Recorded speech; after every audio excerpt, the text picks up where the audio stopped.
নাগরদোলায় উঠলে অনেক মজা লাগে। আমরা উঠছিলাম রাজশাহীতে, আজকেও উঠতে পারি।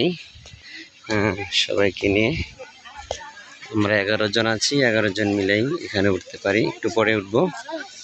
তবে হচ্ছে এই যে মাছ থেকে পানি বাহির হচ্ছে। এই মাছ, ঠিক আছে, দেখতে অনেক সুন্দর, অনর্গল পানি পড়ছে। এই যে বক, বক তো ভিজে যাচ্ছে। আরে বকের তো ঠান্ডা লেগে যাবে। এটা হচ্ছে শিশুদের নিয়ে অনেক সুন্দর খেলা করা যায়। নৌকা অনেক সুন্দর। আলহামদুলিল্লাহ, সবাই দেখার জন্য আসবেন, ভালো থাকবেন।